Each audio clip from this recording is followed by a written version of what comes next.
Good morning students. आज हम लोग आगे देखते हैं आपातकालीन शक्तियों की आलोचना या क्रिटिसिज्म। यह क्या है आपातकालीन शक्तियों की आलोचना? राष्ट्रपति को विस्तृत आपातकालीन शक्तियां प्राप्त है। उन्हें देखकर ऐसा प्रतीत होता है कि भारत के राष्ट्रपति की स्थिति बड़ी शक्तिशाली है, अतः उसकी इन शक्तियों की कटु आलोचना की गई है। इस संबंध में संविधान सभा के अंदर बोलते हुए H.V.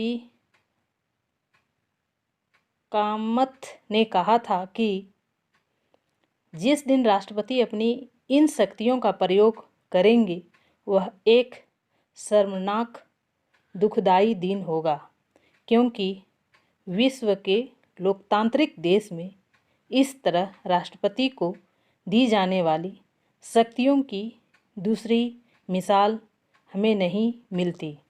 यहाँ तक कि संविधान प्रारूप समिति के एक सदस्य T.T.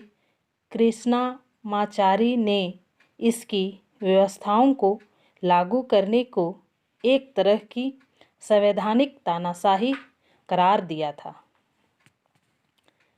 तो क्या क्या था इसके अंतर्गत? 1 नंबर है, यदि राष्ट्रपति इन शक्तियों का स्वयं प्रयोग करने लगे तो वह तानाशाह बन सकता है। दूसरा है, आपातकालीन अवस्था में राष्ट्रपति नागरिकों के मौलिक अधिकारों को स्थगित करके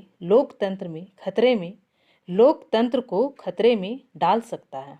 तीसरा नंबर है, आपातकाल की घोषणा से राष्ट्रपति राज्यों का शासन प्रबंध भी अपने हाथ में लेकर संघात्मक सरकार को समाप्त कर सकता है तथा एकात्मक सरकार की स्थापना कर सकता है। चौथा नंबर है, आपातकालीन घोषणा को किसी न्यायालय में चुनौती नहीं दी जा सकती। इससे तानाशाही स्थापित होने का खतरा बढ़ जाता है। 5 नंबर है, वित्तीय आपात की घोषणा द्वारा वह शासन अधिकारियों के वेतन तथा भत्ते कम कर सकता है। यहाँ तक कि न्यायाधीशों के वेतन तथा भत्ते भी कम किए जा सकते हैं। 6 नंबर है, राष्ट्रपति 1975 की तरह इन शक्तियों का प्रयोग शासक दल के लाभ के लिए भी कर सकता है। इस प्रकार कई कारणों से यह आशंका प्रकट की जाती है कि राष्ट्रपति आपातकालीन शक्तियों का प्रयोग करके तानाशाह या निरंकुश शासक बन सकता है। तो बच्चों, यह था आपातकालीन शक्तियों की आलोचना।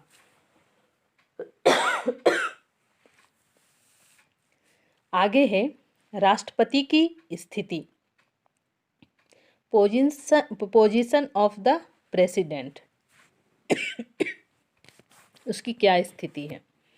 भारतीय गणराज्य के राष्ट्रपति को संविधान के द्वारा कार्यपालिका, वैधानिक, वित्तीय, न्यायिक तथा आपातकालीन शक्तियां प्रदान की गई है।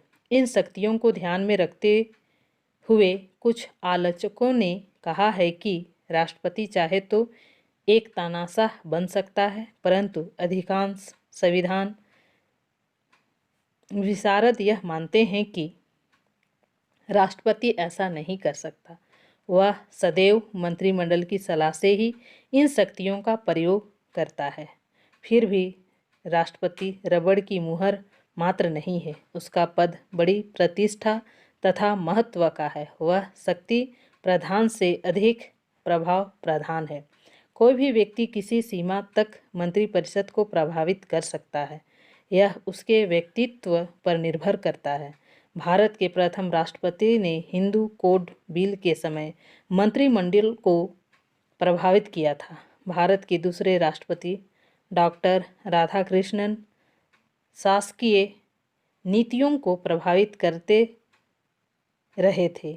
स्वर्गीय राष्ट्रपति वी गिरी का यह कथन बहुत ठीक है कि राष्ट्रपति को रबड़ की मुहर नहीं कहा जा सकता।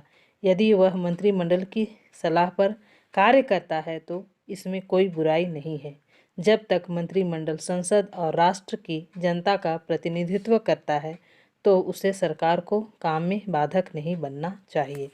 राष्ट्रपति सारे राष्ट्र का प्रतिनिधि है, अकेले संघीय सरकार का नहीं। उसे अपनी बुद्धि और सम्मान के उपयुक्त दलीय नीति से ऊपर उठकर मंत्रियों को सलाह देनी चाहिए। राष्ट्रपति को 3 मुख्य अधिकार प्राप्त है: मंत्रियों को सलाह देना, उत्साहित करना तथा चेतावनी देना। अंत में यह कहा जा सकता है कि राष्ट्रपति का पद एक प्रभावशाली पद है जिसे वह अपने व्यक्तित्व के अनुसार महत्वपूर्ण बना सकता है। यह बहुत कुछ राष्ट्रपति पद पर विराजमान व्यक्ति के व्यक्तित्व पर निर्भर करता है। तो बच्चों, यह था राष्ट्रपति की स्थिति। इस तरह से राष्ट्रपति का यह चैप्टर समाप्त होता है। आगे हम लोग देखेंगे, इसके बाद हम लोग देखेंगे भारत का उपराष्ट्रपति। तो राष्ट्रपति समाप्त होता है, आगे है भारत का उपराष्ट्रपति। तो आज हम आप लोगों को इतना ही बतलाकर क्लास समाप्त करते हैं। Thank you.